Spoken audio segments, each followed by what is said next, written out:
আসসালামু আলাইকুম। নাসুস kitchen and street ফুডে সবাইকে স্বাগতম। আজ আমি আপনাদের সাথে শেয়ার করতে চলে আসলাম কলা দিয়ে ইলিশ মাছ রান্নার রেসিপি। আমি আজ ইলিশ মাছটা কলা দিয়ে ঝুল করে রান্না করব। আর বাঙালি বলতে কিন্তু ইলিশ মাছের পাগল। আর বাঙালির সবচেয়ে পছন্দের মাছ দিয়েই আজ আমি এই রান্নাটা করব। আর রান্নাটা আমি খুব সহজভাবে দেখানোর চেষ্টা করেছি, কারণ ইলিশ মাছ যত বেশি গর্জিয়াস করে রান্না করতে যাবেন দেখবেন মাছের স্বাদটাই হারিয়ে যায়। তো চলুন দেখে নেওয়া যাক আজকের রেসিপিটা। আমি আজকে এখানে 10 পিস মাছ নিয়েছি। আর মাছটাকে প্রথমে কেটে ধুয়ে ভালোভাবে পরিষ্কার করে ঝরা দিয়ে নিলাম মাছগুলা।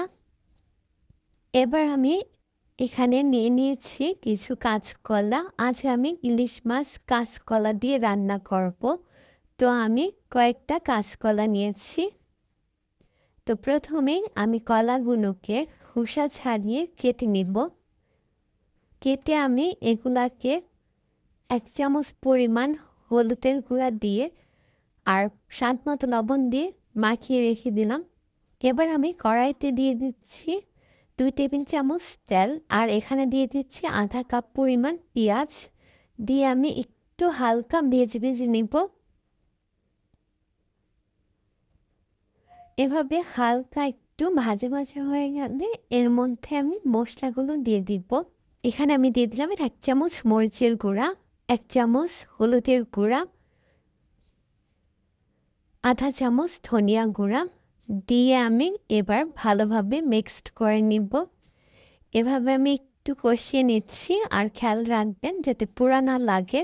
তো এখানে আমি 1 কাপ পরিমাণ পানি দিয়ে দিলাম। পানি দিয়ে আমি একটু নেড়ে চেড়ে কষিয়ে নিলাম। এবার আমি ঢেকে দিব 5 মিনিটের জন্য, যাতে মশলাটা সিদ্ধ হয়ে যায়। দেখুন মশলাটা সিদ্ধ হয়ে গেছে। তো আমি একটু নেড়ে আর একটু কষিয়ে নিব। দুপুরে তেলটা উঠে এসেছে। তো এই পর্যায়ে আমার মশলাটা কষানো হয়ে গেছে।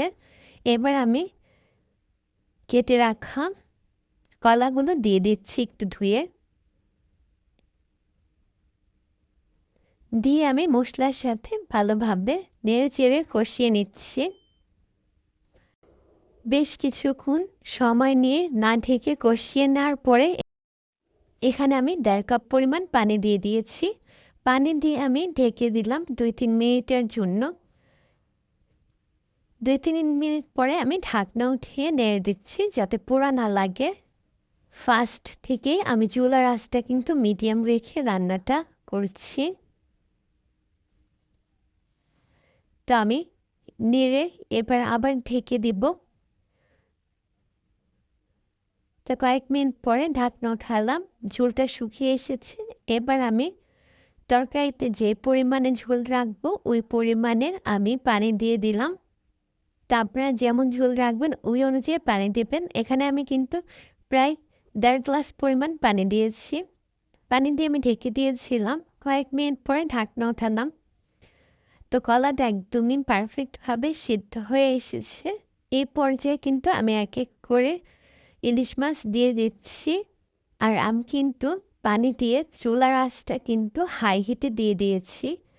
আর খেয়াল রাখবেন ঝোলটা কিন্তু বেশি শুকানো যাবে না। যেরকম রাখবেন তার থেকে একটু বেশি থাকার আগে নামিয়ে ফেলবেন, কারণ কলা তরকারি ঝোল কিন্তু এমনিতেই নামানোর পরে অনেকটা শুকিয়ে যাবে। তো আমি মাছগুলো এক এক করে সব দিয়ে দিচ্ছি।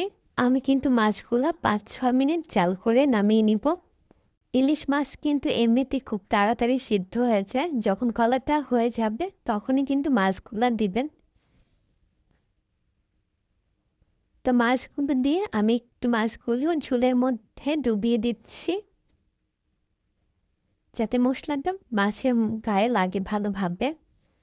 তো এই পর্যায়ে মাছ দেওয়ার পরে আমি কিন্তু এবার ঢেকে দিব।